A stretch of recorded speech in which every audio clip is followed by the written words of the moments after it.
নৱগঠিত অসম চৰকাৰৰ ডক্টৰ হিমন্ত বিশ্ব শৰ্মা ডাঙৰীয়াৰ মুখ্যমন্ত্ৰী তেখেতৰ নেতৃত্বত যিখন নৱগঠিত চৰকাৰ, এই চৰকাৰখনলৈ আমি পোনতে অভিনন্দন জনাইছো। আৰু এই চৰকাৰখনৰ প্ৰথমখন কেবিনেট বৈঠক হৈছিল 6 জুনত। এই 6 জুনতে কেন্দ্ৰীয় চৰকাৰে যি ধৰণে কেন্দ্ৰীয় কৰ্মচাৰীসকলৰ বাবে 2% মৰগীয়া বানচ ঘোষণা কৰিছিল আৰু অসম চৰকাৰে 2% মৰগীয়া বানচ ঘোষণা কৰিছে, আমি ধন্যবাদ জনাইছো।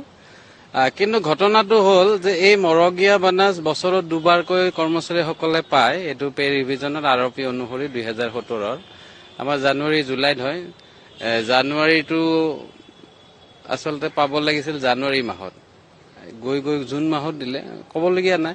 কিন্তু এই যিটো বকেয়া, এই বকেয়াৰ এই নিৰ্দেশনাটোত কোনো ধৰণৰ উল্লেখ নাই। আৰু এই উল্লেখ নথকাৰ কাৰণে সৰ্বস্তৰৰ কৰ্মচাৰী সমাজে এই কথাটোত অকমান বিশৃংখলতা হৈছে বা সকলোৰে মনত এটা খোকোজা হৈছে যে ঘটনাটো কিয় এনেকুৱা হ'ল। গতিকে আমি সদৌ অসম কৰ্মচাৰী পৰিষদেও বিশ্বাসী যে এনেকুৱা হয়তো কৰবাত কিবা ক্লেৰিকেল এৰৰৰ কাৰণে হ'ব পাৰে বুলি আমি বিশ্বাসী। এনেকুৱা এখন দক্ষ মাননীয় মুখ্যমন্ত্ৰীৰ নেতৃত্বত নিশ্চিতভাৱে এই ধৰণৰ ভুল এটা হ'ব বুলি আমাৰ বিশ্বাস নহয়। কিন্তু আমি আশাবাদী যে এই যি এৰৰ বা এই যি ভুল হৈছে এই নিৰ্দেশনাটোত, এইটো সংশোধন কৰি অসম চৰকাৰৰ সৰ্বস্তৰৰ কৰ্মচাৰীসকলক 1 জানুৱাৰীৰ পৰা এই ডিয়াৰনেছ এলাউন্সৰ যি ব্যৱস্থা, এই ব্যৱস্থাটো কাৰ্যকৰী কৰিব লাগে। আৰু জানুৱাৰী মাহৰ পৰা মে মাহলৈকে এই 5 মাহৰ যি বকেয়া, এই বকেয়াটো এটা কিস্তিত আদায় দিব লাগে। কাৰণ কি এই বকেয়াসমূহ বহুত নাপাওঁ। ইয়াৰ আগতো হৈছে যে যোৱা বছৰ যিটো অক্টোবৰ মাহত দিছে যে 3টা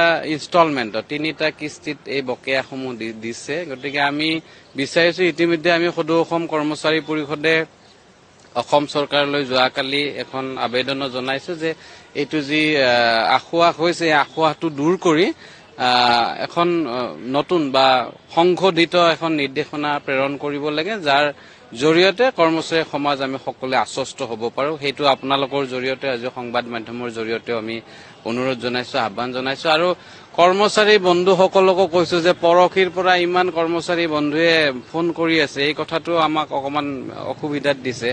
এই ব্যৱস্থাৱলীৰ বিৰুদ্ধে বা সপক্ষে কথা নাই, কাৰণ কিয় চৰকাৰৰ কৰবাত হয়তো এইটো দিয়া নাই, আমি দিয়াৰ কাৰণে দাবী জনাইছো। কিন্তু অনবৰত ফোন কৰি থাকি আমাৰো অশান্তি, আমি সকলোৱে কৰিব লাগিব। আৰু মুকলিভাৱে কৈছো যে যি মৰগীয়া বানচ, এই মৰগীয়া বানচ 1 জানুৱাৰীৰ পৰা কাৰ্যকৰী কৰি এই 5 মাহৰ যি বকেয়া এটা কিস্তিত, ছিংগল কিস্তি এটাত আদায় দিব লাগে। তাৰ বাবে আমি অসম চৰকাৰলৈ অনুৰোধ জনাইছো, আহ্বান জনাইছো, দাবী জনাইছো। হয়, মই ক্লাৰিকেল এৰৰ বুলি কোৱা নাই, যে ক্লাৰিকেল এৰৰ হ'ব পাৰে। কাৰণ কিয় মাননীয় ডক্টৰ হিমন্ত বিশ্ব শৰ্মা ডাঙৰীয়াৰ যি দক্ষতা, তাত কাৰো সন্দেহ নাই। আৰু তেখেতৰ দক্ষতাৰ ক্ষেত্ৰত যে এই ধৰণৰ কিবা এটা ভুল হ'ব আমি কোনেও ভাবিব নোৱাৰো। হয়তো লিখোতে টাইপ কৰোতে কৰবাত ভুল হ'ব পাৰে, মই সেই ধৰণে হয়তো নিজক আশ্বস্ত কৰিবলৈ চেষ্টা কৰিছো, বা বিগত সময়ত যিটো হোৱা নাই। কাৰণ কি দুবাৰকৈ দিয়ে চৰকাৰে কৰ্মচাৰীসকলক, জানুৱাৰীত আৰু জুলাইত। কেতিয়াবা আমাৰ সৰহ সংখ্যকে জানুৱাৰীৰ ডিএটো মানে এপ্ৰিল মাহত দিয়ে, বহাগ মাহত দিয়ে, তেতিয়া হয়তো 2-3 মাহৰ এৰিয়া পায় 2-4 হাজাৰ টকা আমি পাওঁ কাপোৰ কানি কিনিবলৈ, বহাগ বিহুৰ সময়ত সুবিধা হয়। আৰু জুলাইটো দেৰি হয় কি দেৰি নহয়, এইটো দিয়া হয় যে দুৰ্গা পূজাৰ আগে দিয়ে, হয়তো আমি কাপোৰ কানি কিনিবলৈ 2-4 হাজাৰ টকা সকাহ হয়। কিন্তু এতিয়া এটা ইনষ্টলমেণ্টতে দিয়ে। কিন্তু বিগত সময়ত বিভিন্ন অসুবিধাৰ কাৰণে হয়তো ইনষ্টলমেণ্ট 3টাত কৰিছে। আৰু বিগত সময়ৰ যি ইনষ্টলমেণ্ট, সেই ইনষ্টলমেণ্টতো আমি 1% দিয়ে, মানে 1% 0.1% আমি লুজাৰ হৈছো। 3টা ইনষ্টলমেণ্টত দিলে মানে কি 3 ভাগ হ'ল, 33 99 হ'ল। 99 হলে 100টো নহ'ল, এই 0.1টো আমি লুজাৰ হৈ থাকিলো। সেই কথাটো কৈছো, তথাপিতো আমি এৰি দিয়া নাই। কিন্তু এই কথাটোতো কৰবাত ৰৈ গৈছে, আমি বঞ্চিত হৈছো। গতিকে এইবাৰ অন্তৰ্জতে কিস্তি হিচাপত নকৰি এই যি মৰগীয় বানচ 1 জানুৱাৰীৰ পৰা অতি শীঘ্ৰে এই পুনৰ প্ৰকাশ কৰিব লাগে এই নিৰ্দেশনা, আৰু 1 জানুৱাৰীৰ পৰা দিব লাগে। আৰু যিটো এৰিয়াৰ, এই এৰিয়াটো এটা কিস্তিত দিব লাগে, আমি সেইটোৱে অনুৰোধ জনাইছো। নিশ্চিতভাৱে আশাবাদী। এইকাৰণে মই কৈছো যে নিৰ্দেশনাটো ওলাইছে, পুনৰ ওলাব পাৰে, সেইটোত সংশোধিত ৰূপত ওলাব পাৰে।